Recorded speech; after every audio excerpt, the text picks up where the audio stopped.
की खबर का रुख कर लेते हैं, जो जनपद पंचायत के मुख्य कार्यपालन अधिकारी रूपेश पांडे ने स्पष्ट किया है कि दुर्ग विकास खंड में बीपीएल और राशन कार्ड श्रमिक कार्ड के आधार पर ही जारी नहीं किए जाते। उन्होंने कहा कि राशन कार्ड जारी करने की प्रक्रिया पटवारी के प्रतिवेदन और मैदानी सत्यापन पर पूरी तरह निर्भर करती है। यदि किसी भी प्रकार की त्रुटि, गलत जानकारी या संदेह मिलता है तो सत्यापन के बाद भी संशोधन और कार्रवाई की जाती है। सीईओ पांडे ने बताया कि शासन के निर्देशानुसार वर्तमान में राशन कार्ड सत्यापन और केवाईसी प्रक्रिया जारी है, जिसकी समय सीमा भी बढ़ाई गई है ताकि सभी पात्र परिवार सभी दस्तावेजों के साथ अपने कार्ड अपडेट करवा सकें। इससे यह सुनिश्चित होगा कि वास्तविक लाभार्थियों को शासन की योजनाओं का लाभ प्राप्त हो। और सीईओ पांडे ने हाल ही में सामने आ रही एक नई प्रवृत्ति पर भी चिंता व्यक्त की। बता दें कि कुछ लोग राशन प्राप्त करने की लालसा में अपने परिवार को विभाजित कर अलग अलग राशन कार्ड बनवा रहे हैं। इस आधार पर कुछ लोग कुल 55 किलो राशन पाने के लिए परिवार विभाजित कर रहे हैं, जो नियमों की भावना के विपरीत है। और छत्तीसगढ़ में यह गलत प्रवृत्ति तेजी से बढ़ रही है। बता दें कि सीईओ ने ऐसे मामलों पर सख्त निगरानी रखते हुए पात्रता के अनुसार ही लाभ देने की सभी संबंधित अधिकारियों को निर्देशित किया है। उन्होंने कहा है कि किसी भी प्रकार की अनियमितताएं बर्दाश्त नहीं की जाएंगी और केवल योग्य परिवारों को ही राशन प्रदाय सुनिश्चित किया जाएगा। इस खास खबर के लिए दुर्ग से दीपमाला सिन्हा की खास रिपोर्ट। जारी किए गए हैं वो 49,000 राशन कार्ड जारी किए गए हैं। तो हाउस होल्ड से अधिक राशन कार्ड जारी जो हुए हैं वो परिवार के विभाजित होने के कारण 6,000 राशन कार्ड बढ़े हुए हैं। इसी के साथ शासन के निर्देश हैं कि इन राशन कार्ड धारियों का केवाईसी किया जाना है। केवाईसी की तिथि लगातार बढ़ाई गई है और केवाईसी चल भी रहा है, लेकिन इसमें जो फर्जी होने की बात हो रही है वो ऐसे राशन कार्ड धारी अपने आप केवाईसी के दौरान छांट दिए जाएंगे और उनके नाम कट जाएंगे वहाँ से।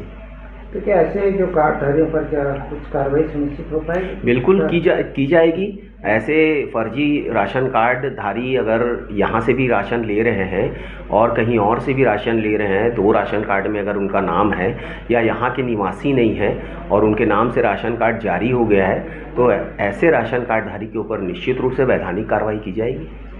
अक्सर देखा गया कि एक ही घर में 5-5 राशन कार्ड होने की बात सामने आती है। हाँ, ये आप सत्य कह रहे हैं और ये हमने पर्यवेक्षण में भी देखा है और इसका परीक्षण भी किया है कि किसी घर में अगर 5 लोग निवासरत हैं, 5 सदस्य हैं और आपको ये मालूम भी है कि 3 लोगों पे 35 किलो राशन मिलता है और 2 लोगों पे 20 किलो राशन मिलता है और अभी 5 लोग एक घर में हैं जिन्हें 35 किलो राशन मिल रहा है, तो 2 लोग घर से अलग होने का एक आवेदन करते हैं। ग्राम पंचायत से, सरपंच सचिव से प्रमाणित करके लेके आते हैं, पटवारी से प्रमाणित करके लेके आते हैं, तो हम उनका राशन कार्ड अगर बनाते हैं तो 20 किलो लोगों की उसको पात्रता हो जाएगी। इस प्रकार से जिस घर में 35 किलो राशन कार्ड जाना चाहिए, मतलब राशन जाना चाहिए, उस घर में 55 किलो चावल या राशन जा रहा है। तो ये भी देखना होगा कि संयुक्त परिवार में रह रहे हैं और केवल महज मात्र इस प्रकार का लाभ लेने के लिए और 2 लोग परिवार से अलग होकर उसी घर में रह रहे हैं, तो इसका भी हम परीक्षण कराते हैं अपने एडीओ के माध्यम से और उसके बाद ही राशन कार्ड बनाते हैं अगर वो परिवार संयुक्त परिवार से अलग हो रहा है। तो एक बड़ी बात सामने ये आई है कि आजकल जो लोग हैं श्रमिक कार्ड बना करके एपीएल कार्ड को बीपीएल में कन्वर्ट करा देते हैं, उस पर रोक कैसे लगेगी? देखिए, श्रमिक कार्ड के आधार पे हम किसी का राशन कार्ड नहीं बनाते हैं। हम राशन कार्ड बनाते हैं पटवारी के प्रतिवेदन से। अगर पटवारी लिख के देता है कि इस व्यक्ति की भूमि नहीं है या ये 2.5 एकड़ भूमि है या 5 एकड़ भूमि है, तो उस पात्रता के अनुसार से ही अंत्योदय, प्राथमिक, एपीएल के कार्ड ही बनते हैं। तो हमारा जो पैरामीटर है और हमारा जो जांच करने का तरीका है वो पटवारी के ऊपर डिपेंड होता है।